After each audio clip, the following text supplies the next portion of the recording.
कायर है इस देश का प्रधानमंत्री। लगा दो केस मुझ पर, लगा दो केस मुझ पर, जेल ले जाओ मुझे भी, लेकिन सच्चाई ये है कि इस देश का प्रधानमंत्री कायर है, अपनी सत्ता के पीछे छुपा हुआ है, अहंकारी है। और इस देश की बहुत पुरानी परंपरा है, इस देश की बहुत पुरानी परंपरा है, हिंदू धर्म की पुरानी परंपरा है कि अहंकारी राजा को जनता जवाब देती है। और इस देश की बहुत पुरानी परंपरा है कि अहंकारी राजा को ये देश पहचानता है। मेरे परिवार ने मुझे एक चीज सिखाई है कि ये देश दिल से बोलता है और दिल से सुनता है। ये देश सच्चाई को पहचानता है और मैं जानती हूं कि आज वो दिन है जब से सारा कुछ बदलने लगेगा। इस अडानी में है क्या कि इसको आप सारी संपत्ति दे रहे हो देश की, बीसों हजारों करोड़ शेल कंपनियों में इनके हैं और आप इन पे इंक्वायरी नहीं कर सकते। ये अडानी है कौन कि आप सब उनका नाम उठते ही बौखला जाते हैं और उनको बचाने में लग जाते हैं। देखिए, आप इस देश के देशवासी हैं, ये देश आपका है, ये लड़ाई आपकी है। आज तमाम नौजवान बेरोजगार क्यों हैं? हम इश्तिहार तो देख रहे हैं, होर्डिंग देख रहे हैं, मदर ऑफ डेमोक्रेसी लिखा है, कहते हैं कि हमारी अर्थव्यवस्था बहुत तेजी से आगे बढ़ रही है, तो इतने नौजवान बेरोजगार क्यों हैं? तो जहां जहां हम जाते हैं बेरोजगार नौजवान क्यों दिखते हैं? इतनी महंगाई क्यों है? इतनी महंगाई क्यों है? क्या आप इतने बड़े काम कर सकते हो लेकिन एक गैस सिलेंडर का दाम कम नहीं कर सकते? आप छोटे व्यापारियों की मदद नहीं कर सकते? आप रोजगार नहीं बनवा सकते? तो फिर आपकी सरकार किस काम की है? लोगों को दबाने के लिए है या अडानी जी को आगे बढ़ाने के लिए है? तो आज ये समय आ गया है कि हमें गंभीरता से सोचना पड़ेगा। ये सरकार पूरी कोशिश करती है कि आपका ध्यान भटकाया जाए। अब आप सोचिए, कन्याकुमारी से कश्मीर तक एक आदमी चला, उसके साथ लाखों लोग चले, क्या पैगाम लेके चला? किस लिए चला? उसके दिल में क्या भावना थी कि लाखों लोग देश भर से उससे जुड़ के चले? समता, एकता की भावना थी। आज आपके सारी मीडिया, आपके सारे मंत्री, आपके सारे सांसद, आपके सारे कार्यकर्ता कह रहे हैं कि राहुल जी ने विदेश जाकर देश का अपमान किया, राहुल जी ने एक वर्ग का अपमान किया। क्या एक आदमी जो कन्याकुमारी से लेकर 5000 किलोमीटर कश्मीर तक चल के ये रोज रोज कहता है कि इस देश को एक होना चाहिए, सबको समान दृष्टि से देखना चाहिए, क्या ये आदमी देश का अपमान कर सकता है? क्या ये आदमी एक वर्ग का अपमान कर सकता है? तो ये आदमी क्या कर रहा है? ये आपकी आवाज उठा रहा है। ये क्या कह रहा है? कह रहा है कि गरीबों को अपना हक दो, नौजवानों को अपना हक दो, महिलाओं को अपना हक दो। यही तो कह रहा है। और हक क्या है? हक ये है कि जो आपका है वो आपके हाथों में जाना चाहिए, किसी बड़े उद्योगपति के हाथ में नहीं, जो प्रधानमंत्री जी के मित्र हैं। ये है आपका हक। उसी हक की लड़ाई लड़ रहा है। तो आप समझिए, ये एक इंसान की बात नहीं है, ये एक राहुल गांधी की बात नहीं है, ये पूरे देश की बात है। जब हम कहते हैं लोकतंत्र को बचाना है, तो हम किस बात की को बचाने की कह रहे हैं? क्या कह रहे हैं हम? लोकतंत्र क्या होता है? खुल के जवाब मांगो, सवाल उठाओ। यही तो लोकतंत्र है कि आपको कोई आपत्ति है, कोई समस्या है, आप किसी के पास जाकर अपना हक मांग सकते हैं। आप कह सकते हैं, भाई हमारे लिए ये क्यों नहीं किया, इतनी महंगाई क्यों है, हमारे लिए रोजगार क्यों नहीं बनाए, लेकिन आज यही हक आपसे छीना जा रहा है और आपका ध्यान इधर उधर भटकाया जाता है और इतनी चीजों को फैलाया जाता है जो सच नहीं है, झूठों को फैलाया जाता है। आप सोचिए, राहुल गांधी दुनिया के सबसे बड़े जो शिक्षा के संस्थान है वहां से पढ़ के आए हैं। हार्वर्ड और कैम्ब्रिज की उनकी डिग्री है। कैम्ब्रिज से उन्होंने इकोनॉमिक्स में मास्टर्स डिग्री, एमफिल डिग्री उनको मिली। आप उसको पप्पू बनाते हैं। पूरे देश भर में आपकी सहायता के साथ मेरे मीडिया के दोस्तों, डिग्री आपने देखी नहीं, सच्चाई आपने देखा नहीं, उनको पप्पू बना दिया।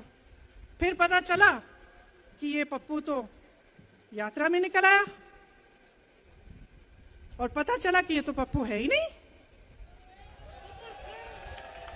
इसके साथ तो लाखों लोग चल रहे हैं। ये ईमानदार भी है, ये सब बातों को समझता भी है, ये जनता के बीच जा रहा है, जनता की समस्याओं को सुन रहा है, तो जनता इसके साथ चली जा रही है। तो घबरा गए कि राहुल गांधी ने संसद में वो सवाल उठाए जिनका उनके पास जवाब नहीं है।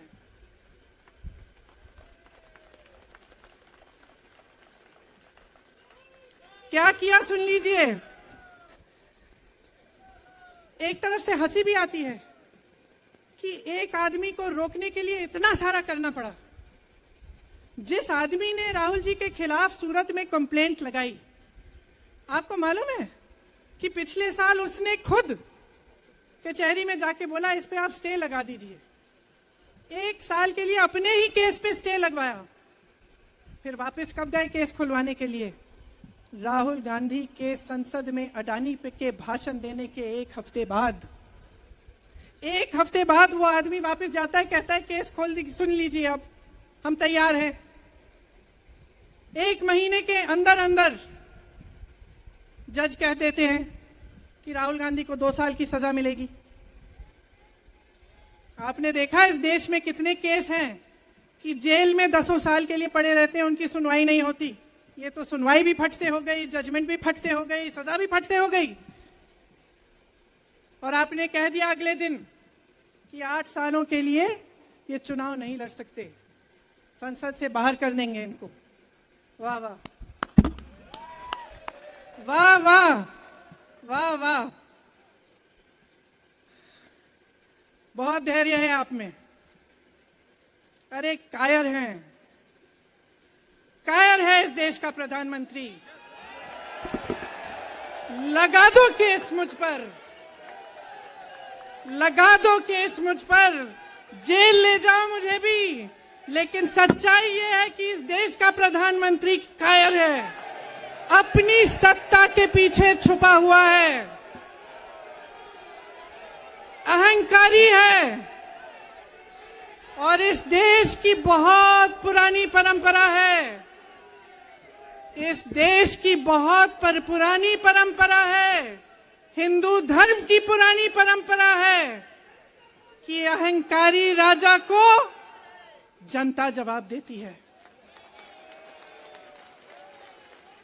और इस देश की बहुत पुरानी परंपरा है कि अहंकारी राजा को ये देश पहचानता है।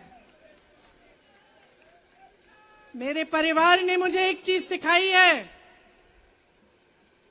कि ये देश दिल से बोलता है और दिल से सुनता है। ये देश सच्चाई को पहचानता है। और मैं जानती हूं कि आज वो दिन है जब से सारा कुछ बदलने लगेगा। मेरे मीडिया के साथियों, मैं आपसे कहना चाहती हूं, बहुत हो गया है, बहुत हो गया है। मैं जानती हूं आप पर कितना दबाव है। मैं जानती हूं कि आपको लाइन भेजी जाती है कि आज आपको ये कहना है, आज आपको ये लिखना है। लेकिन आपकी एक बहुत बड़ी जिम्मेदारी है। आज लोकतंत्र खतरे में है। अगर सरकार सवाल उठाने वाले को 8 सालों के लिए संसद से निकाल सकती है, अगर कह सकती है कि तुम्हें चुनाव लड़ने की ही इजाजत नहीं है, तो बहुत गड़बड़ है, बहुत गलत हो रहा है। और ये लोकतंत्र के लिए ठीक नहीं है, ये इस देश के लिए ठीक नहीं है।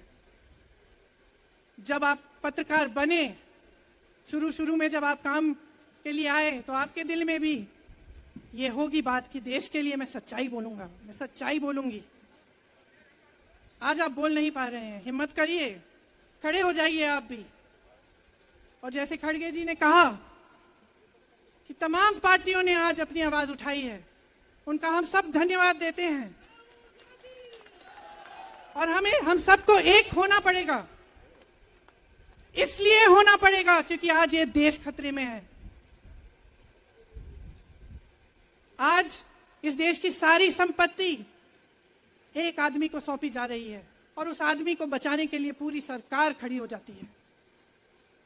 बहुत गलत हो रहा है। अगर आज मेरे भाइयों और बहनों आप इसको पहचान नहीं पाएंगे तो इस देश को बहुत खतरे में डाल देंगे। इसीलिए यहां खड़े हुए महात्मा गांधी जी की समाधि के कुछ ही गज दूर खड़े हुए मैं आपको याद दिलाती हूं कि कितनों ने इस देश के लिए अपना खून बहाया है, कितनों ने इस देश की धरती, इस देश की आजादी के लिए अपना खून बहाया है। ये अफसर हैं यहां तैनात खड़े हैं, इसी तरह से इनके भाई सरहद पे खड़े होते हैं हमारे लिए, आज भी अपना खून बहा रहे हैं। क्या इसके लिए? क्या अडानी जी के लिए? कि अपने देश के किसान के लिए, अपने देश के गरीब के लिए, अपने देश के छोटे व्यापारियों के लिए, महिलाओं के लिए, अपने बच्चों के भविष्य के लिए हम सब अपनी जान देने के लिए तैयार हैं। तो मैं आपसे आग्रह करती हूं मेरे देशवासियों, आंखें खोल लो, समय आ गया है, डरो मत। राहुल गांधी के शब्दों में डरो मत, इनका सामना करने का समय आ गया है। एकजुट हो जाओ, सामना करो, इस देश की सच्चाई को उभारो, इस देश की एकता को बनाए रखो और इस देश को आगे बढ़ाओ। जय हिंद, जय हिंद, जय हिंद। अगर आप चाहते हैं गरीब हर वंचित इंसान की आवाज आप तक पहुंचे तो हमारे चैनल को सब्सक्राइब करें और बेल आइकन का बटन दबाना ना भूलें। देखते रहिए बहुजन न्यूज।